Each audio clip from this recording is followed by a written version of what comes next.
जैसे कि आप सब जानते हैं कि अगर किसी भी देश की इकोनॉमी को ग्रो करना होता है तो वो देश सबसे पहले अपने यहाँ के इंफ्रास्ट्रक्चर को स्ट्रॉन्ग करता है।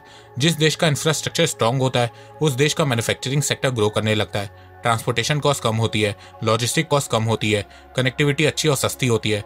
इन सभी चीज़ों को देख के दूसरे देशों की कंपनीज उस देश में इन्वेस्ट करती है, जिससे नौकरियां पैदा होती हैं, बहुत से प्रोडक्ट की प्राइस कम होती है, छोटी छोटी कंपनीज को भी फायदा होता है और इससे ओवरऑल देश की इकोनॉमी भी ग्रो करने लगती है। इसीलिए कहा जाता है कि अर्थव्यवस्था की रीढ़ की हड्डी इंफ्रास्ट्रक्चर होती है। अभी कुछ समय पहले जब अमेरिका और चाइना के बीच ट्रेड वॉर चल रही थी तो उस समय बहुत सी कंपनीज चाइना को छोड़ के दूसरे देशों में जा रही थी, चाइना से अपने मैन्युफैक्चरिंग प्लांट को दूसरे देशों में शिफ्ट कर रही थी। अमेरिका चाइना ट्रेड वॉर के समय में ये देखने को मिला कि ज्यादातर कंपनीज ताइवान, वियतनाम जैसे कंट्रीज में जा रही थी, कुछ कंपनीज ही भारत आई। तो ऐसा क्यों हुआ? क्यों बहुत कम कंपनीज भारत आई, जबकि भारत में लेबर कॉस्ट बहुत कम है, भारत खुद इतना बड़ा मार्केट है, फिर भी बहुत कम कंपनीज ही चाइना से भारत आई। तो इसकी मेन वजह है इंफ्रास्ट्रक्चर। ताइवान, वियतनाम जैसे देशों में इंफ्रास्ट्रक्चर और कनेक्टिविटी दोनों बहुत अच्छी और सस्ती है, और वहीं भारत में लॉजिस्टिक कॉस्ट बहुत महंगी है। भारत में वियतनाम, ताइवान जैसे देशों के मुकाबले इंफ्रास्ट्रक्चर उतना अच्छा नहीं है, और ये बात भारत सरकार भी जानती है। और इसीलिए भारत सरकार हमारे देश के इंफ्रास्ट्रक्चर को लेकर बहुत सीरियस है और उसको अच्छा बनाने में लगी हुई है। चाहे वो रोड कनेक्टिविटी को इम्प्रूव करने के लिए भारतमाला प्रोजेक्ट हो, रेल कनेक्टिविटी को इम्प्रूव करने के लिए डेडिकेटेड फ्रेट कॉरिडोर हो, या वाटरवेज की कनेक्टिविटी को इम्प्रूव करने के लिए सागरमाला प्रोजेक्ट हो। तो नमस्कार दोस्तों, स्वागत करते हैं आपका चार्जिंग पॉइंट हिंदी में। दोस्तों, आज के इस वीडियो में हम बात करेंगे सागरमाला प्रोजेक्ट के बारे में सब कुछ, और साथ में हम जानेंगे कि सागरमाला प्रोजेक्ट से भारत की अर्थव्यवस्था को कितना फायदा होगा। तो जुड़े रहिए आप इस वीडियो के साथ। दोस्तों, मैं ऐसे ही एजुकेशनल टॉपिक पे बात करता हूँ, तो अगर आपको मेरा काम पसंद आता है तो अब आप मुझे सपोर्ट कर सकते हैं पेट्रियन और यूट्यूब में ज्वाइन बटन के थ्रू, और अब आप मुझे फेसबुक, इंस्टाग्राम, ट्विटर में भी फॉलो कर सकते हैं और मेरी वीडियोस को वहां पे भी शेयर कर सकते हैं।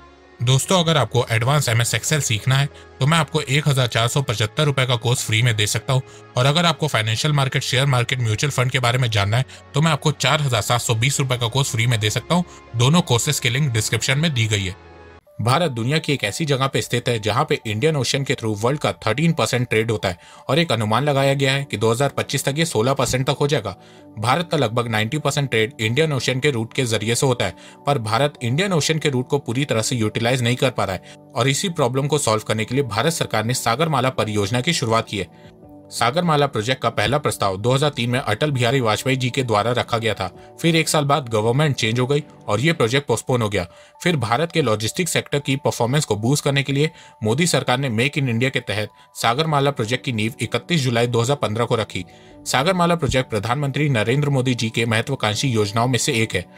सागरमाला प्रोजेक्ट एक नेशनल प्रोग्राम है जिसमें मराइन्स और रिवर के रिसोर्सेज का इस्तेमाल करके देश में मिलियंस जॉब्स क्रिएट करना है और साथ में लार्ज स्केल में इंफ्रास्ट्रक्चर को डेवलप करना है। सागरमाला प्रोजेक्ट का मेन एम भारत के 7,516 किलोमीटर लॉन्ग कोस्टल लाइन और 14,500 किलोमीटर पोटेंशियल वाटरवेज और मेजर इंटरनेशनल सी रूट्स को डेवलप करना है। साथ में भारत के पोर्ट्स को मॉडर्नाइज करना है और नए पोर्ट्स को बनाना है, जिससे भारत का लॉजिस्टिक सेक्टर ग्रो कर सके। भारत 90% ट्रेड पोर्ट के जरिए करता है और साल दर साल भारत का ट्रेड भी बढ़ता जा रहा है, जिससे भारत के पोर्ट्स पे बोझ भी बढ़ता जा रहा है। भारत में इस समय 12 मेजर पोर्ट्स हैं और 200 नॉन मेजर पोर्ट्स हैं। तो इसी बोझ को कम करने के लिए भारत सरकार सागरमाला की मदद से देश में नए पोर्ट्स बनवा रही है। सागरमाला प्रोजेक्ट का मकसद भारत में शिपिंग सेक्टर को भी डेवलप करना है। अनुमान लगाया गया है कि इस प्रोजेक्ट के कंप्लीट होते ही सरकार को सालाना 40,000 करोड़ की बचत होगी। सागरमाला प्रोजेक्ट का पूरा जिम्मा port, shipping and waterways ministry ने लिया है। सागरमाला प्रोजेक्ट को 4 पार्ट में डिवाइड किया गया है: port modernisation, connectivity enhancement, port link industrialisation, coastal community development.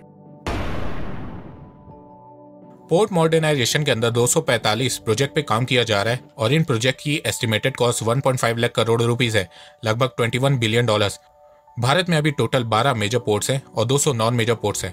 Port modernisation के चलते देश में 6 नए मेगा पोर्ट्स को बनाया जा रहा है और जो पहले के पोर्ट्स हैं उनकी कैपेसिटी को भी बढ़ाया जा रहा है। क्योंकि जिस तरीके से साल दर साल भारत का ट्रेड बढ़ रहा है, उससे ये अनुमान लगाया गया है कि 2025 से भारत के पोर्ट में हर साल 2500 million ton cargo traffic generate होने लगेगा, जो अभी 1500 मिलियन टन है। तो पोर्ट्स में ओवरलोडिंग की प्रॉब्लम ना हो, तो उसके लिए भारत सरकार पोर्ट्स की कैपेसिटी को बढ़ा रही है, जिससे 2025 तक इन पोर्ट्स की कैपेसिटी 3500 मिलियन टन कार्गो की हो जाएगी। पोर्ट लिंक्ड इंडस्ट्रियलाइजेशन के अंदर 57 प्रोजेक्ट पे काम किया जा रहा है और इन प्रोजेक्ट की estimated cost 5.2 lakh crore rupees है, लगभग $73 बिलियन। पोर्ट लिंक्ड इंडस्ट्रियलाइजेशन के चलते भारत के कोस्टल एरिया में 14 न्यू कोस्टल इकोनॉमिक जोन बनाए जाएंगे। इन कोस्टल इकोनॉमिक जोन में inland waterways, water transport, coastal and cruise shipping, solar and wind energy generation, auto, telecom and IT manufacturing units बनाई जाएंगी। Connectivity investment के अंदर 210 प्रोजेक्ट पे काम किया जा रहा है और इन प्रोजेक्ट की estimated cost 2.8 lakh crore rupees है, लगभग $39 बिलियन। इन प्रोजेक्ट्स की मदद से भारत के सारे पोर्ट्स को डोमेस्टिक प्रोडक्शन कंजप्शन सेंटर के साथ कनेक्ट किया जाएगा। इसके अलावा भारत सरकार ने भारत में 111 वाटरवेव्स रूट को आइडेंटिफाई किया है, जिससे स्टेट्स के बीच वाटरवेव्स के थ्रू सामान पहुंचाया जा सके।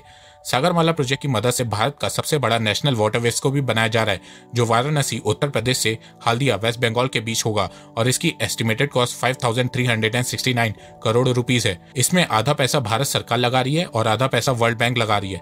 इसके अलावा सागरमाला की मदद से जो कोस्टल इकोनॉमिक जोन बनाए जा रहे हैं उनको इंडस्ट्रियल कॉरिडोर के साथ जोड़ा जा रहा है, जैसे कि Delhi Mumbai industrial corridor, dedicated freight corridor.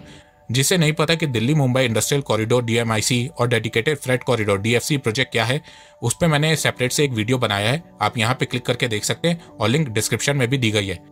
Coastal economic zone को इंडस्ट्रियल कॉरिडोर से जोड़ने से गुड्स की ट्रांसपोर्टेशन की मूवमेंट बहुत फास्ट हो जाएगी।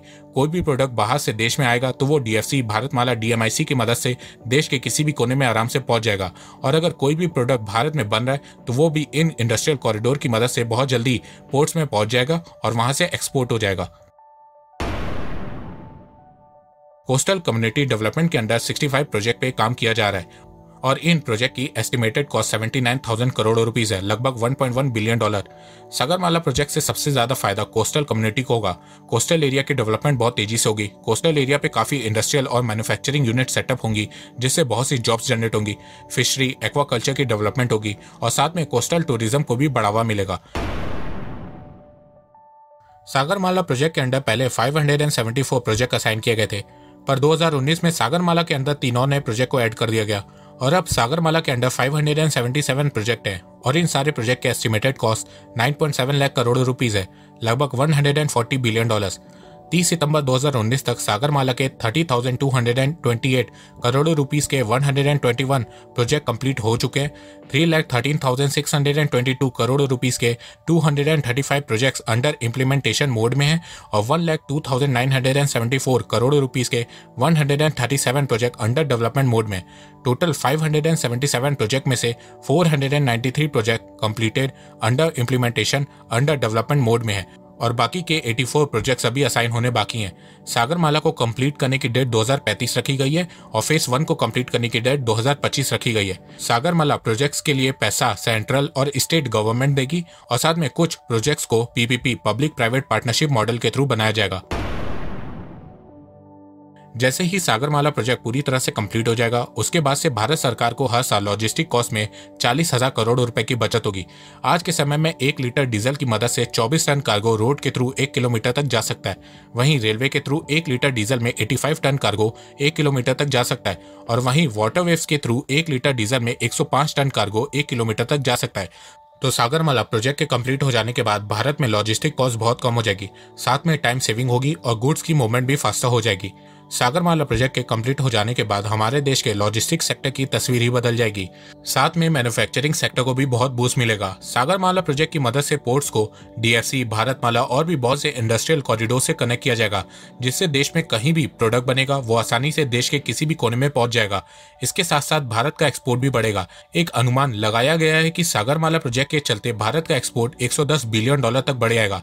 सागरमाला प्रोजेक्ट से भारत के इंफ्रास्ट्रक्चर में बहुत सुधार आएगा, जिसके चलते बहुत सी फॉरेन कंपनीज जो अभी भारत में प्रॉपर इंफ्रास्ट्रक्चर ना होने की वजह से इन्वेस्ट नहीं कर रही हैं, वो भारत में इन्वेस्ट करना चालू करेंगी, क्योंकि तब भारत में सब कुछ अवेलेबल होगा। बड़ी मार्केट, चीप लेबर के साथ साथ अच्छा इंफ्रास्ट्रक्चर भी अवेलेबल होगा। इसके अलावा सागरमाला से देश में 10 मिलियन से ज्यादा डायरेक्ट और इनडायरेक्ट जॉब भी जनरेट होंगी। तो देखा जाए सागरमाला प्रोजेक्ट आने वाले समय में हमारे देश की इकोनॉमी के लिए बहुत इंपॉर्टेंट रोल प्ले करेगा। तो दोस्तों, मुझे लगता है कि अब आपको सब समझ में आ गया होगा। तो अगर आपको ये वीडियो पसंद आए तो आप इस वीडियो को लाइक कीजिए और अब आप मुझे सपोर्ट भी कर सकते हैं पेट्रियन और यूट्यूब में ज्वाइन बटन के थ्रू। एक बात मैं कहना चाहता हूँ, आप जितनी मेरी वीडियोस को शेयर करेंगे उतनी ही रीच मेरी बढ़ेगी और उतने ही लोग मेरे से जुड़ेंगे। तो वीडियो को शेयर करना, चैनल को सब्सक्राइब करना बिल्कुल भी मत भूलिएगा। मैं ऐसे ही एजुकेशनल वीडियोस लाता रहूंगा आप लोगों के लिए। तो अभी तक के लिए बस इतना ही। धन्यवाद। जय हिंद, जय भारत।